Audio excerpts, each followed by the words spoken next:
All right, Shalom.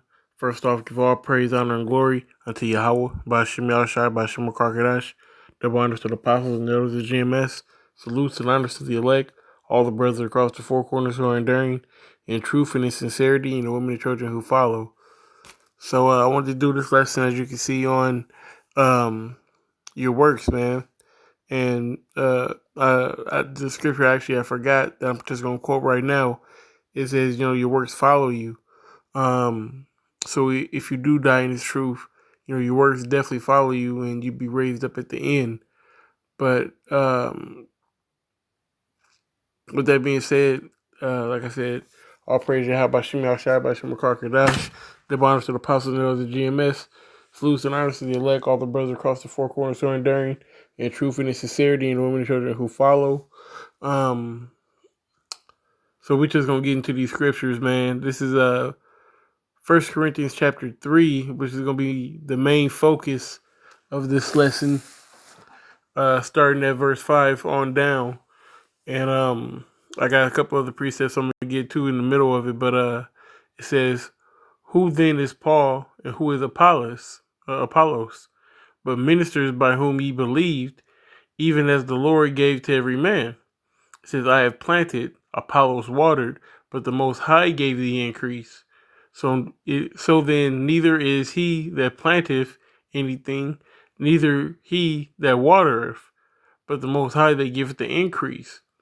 Because, we can have all the actions down here and do all the works that, are good or bad or whatever. But at the end of the day, the Most High his plan is going to be done, okay? He's the one that's going to give you the increase. He's the one that's going to make manifest all your good works and multiply them, okay? And put that magnifying glass on you if it's supposed to be or whatnot.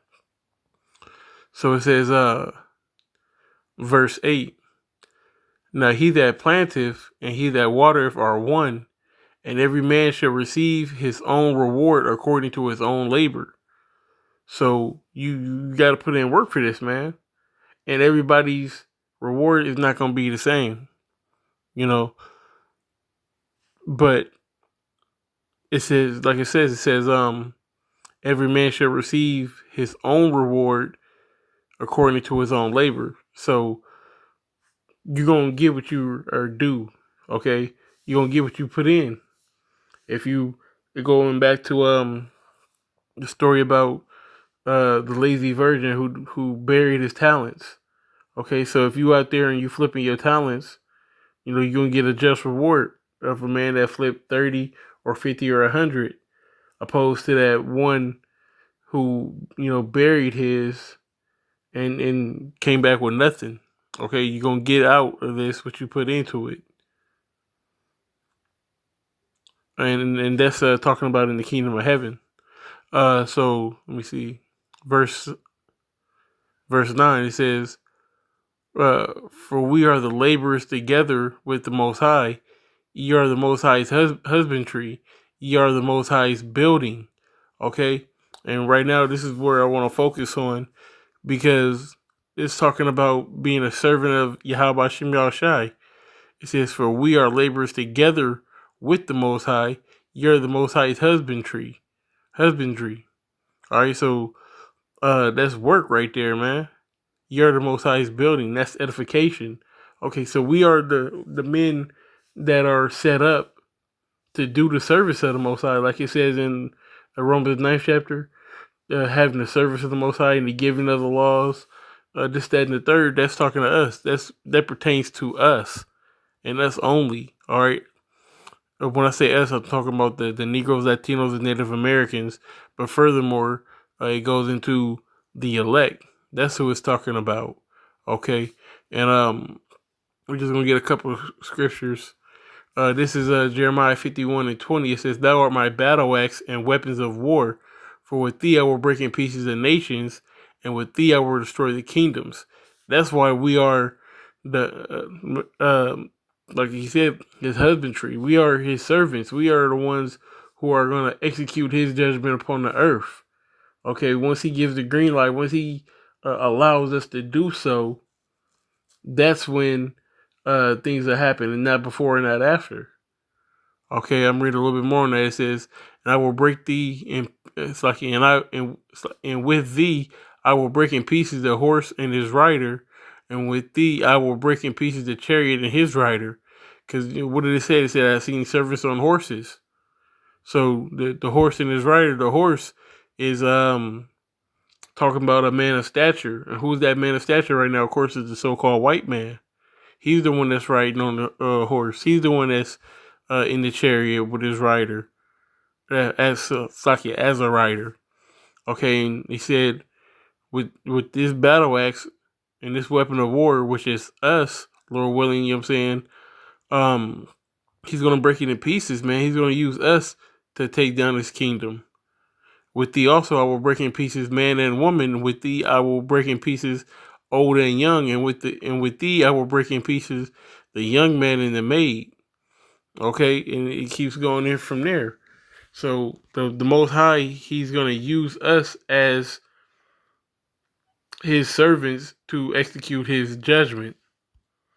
Okay, this is Ezekiel 25:12. It says, "Thus saith the Lord power, because that Edom have dwelt against Judah, it's like it dealt against the house of Judah by taking vengeance, and have greatly offended and revenged himself upon them.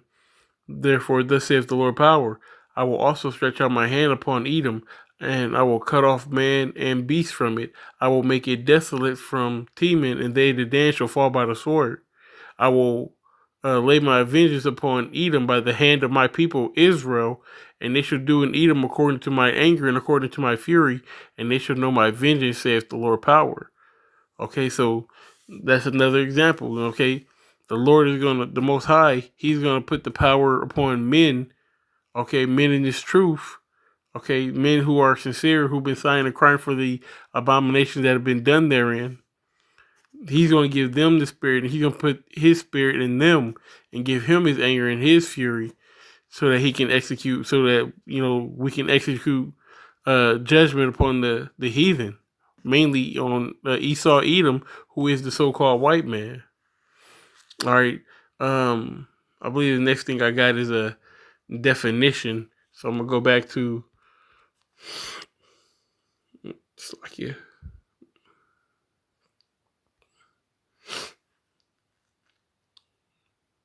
Yeah, so this is 1 Corinthians 3:9. It says, "For we are laborers together with the Most High. Ye are the Most High's husbandry. Ye are the Most High's building." Okay, so we got that word building. The word is orkodome.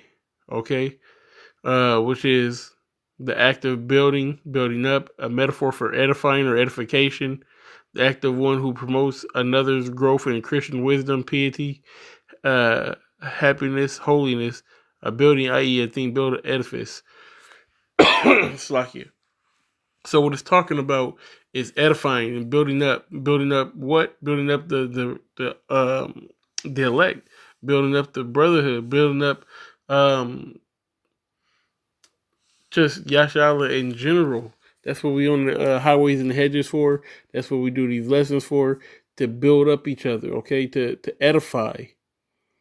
That's what it's talking about at the end of the day, to edify. And it said, let everything be done to edification. So that's what we're doing. We're letting our light shine and bringing wisdom, not the wisdom of this world, but the wisdom of Yahweh Shem Yashai to our nation in truth and in sincerity. Okay. This is 1 Corinthians chapter 14, verse 3. It says, "But he that prophesieth speak unto men to edification and exhortation and comfort." All right, that's our job.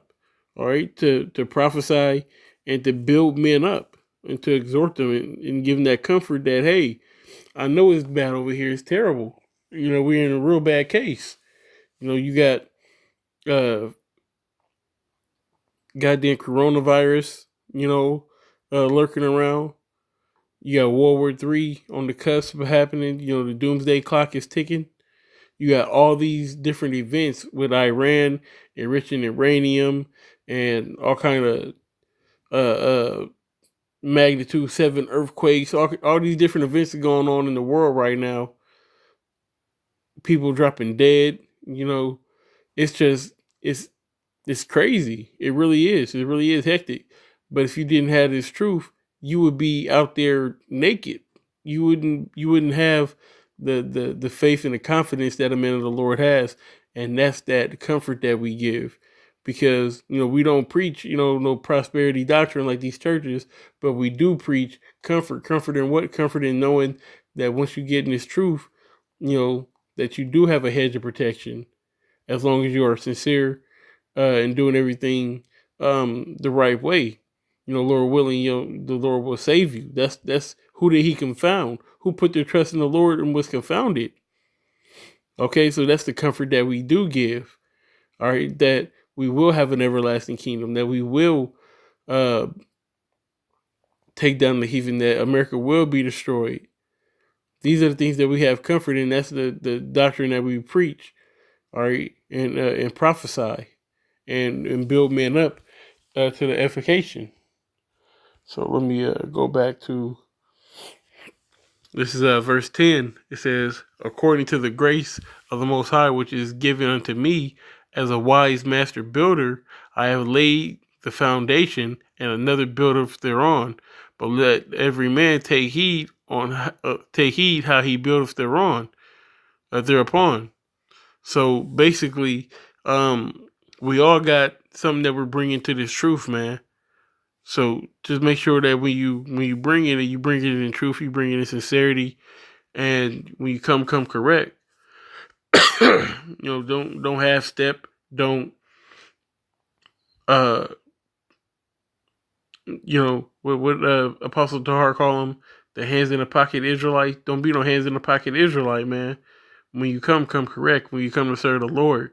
Don't be like, Cain who brought a sacrifice of fruit and vegetables opposed to meat. You know what it is. You know what it's supposed to be. Be what it. Do what you're supposed to do, basically. Okay, it says, for other foundation can no man lay than that is laid, which is Yahweh Shai Mashiach. It's like here.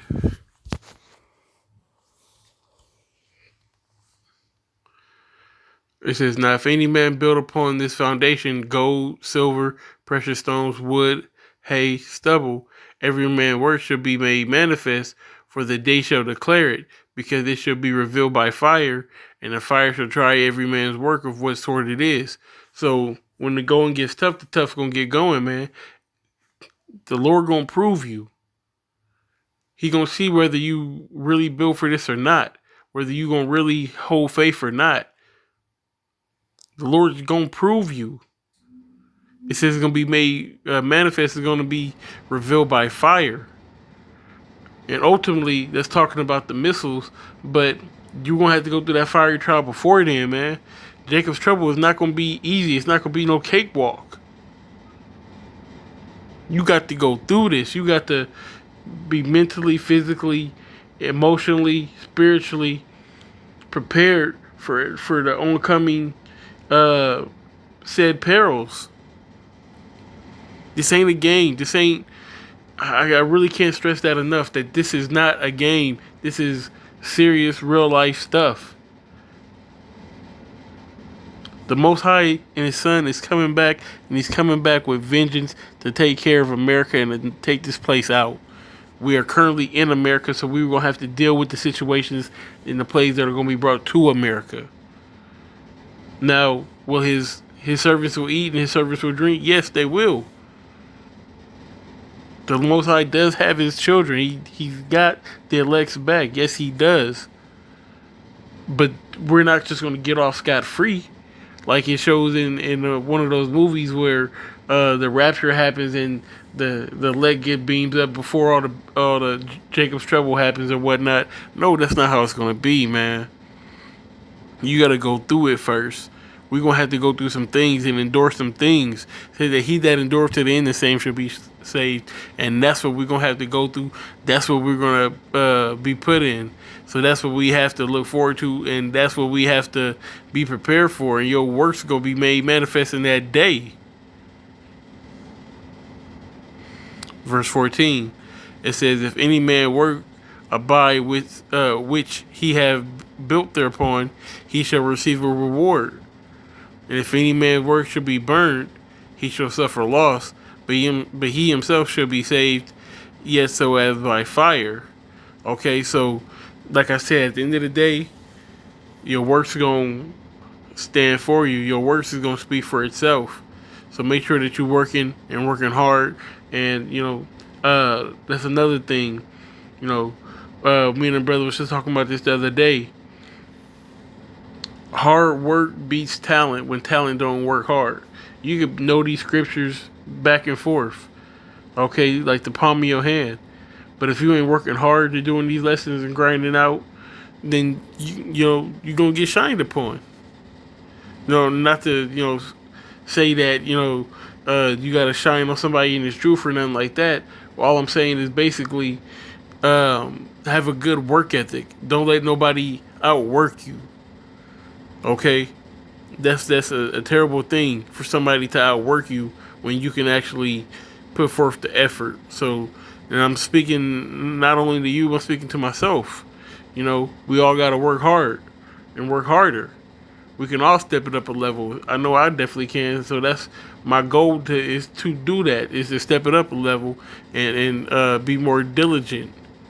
All right, so with that being said, I'm going to give all praise, honor, and glory unto Yahweh, by Shem Yahushai, by Shem Karkadash, double honors to the apostles and elders of GMS, salutes and honors to the elect, all the brothers across the four corners who are enduring in truth and in sincerity, and the women and children who follow. Shalom.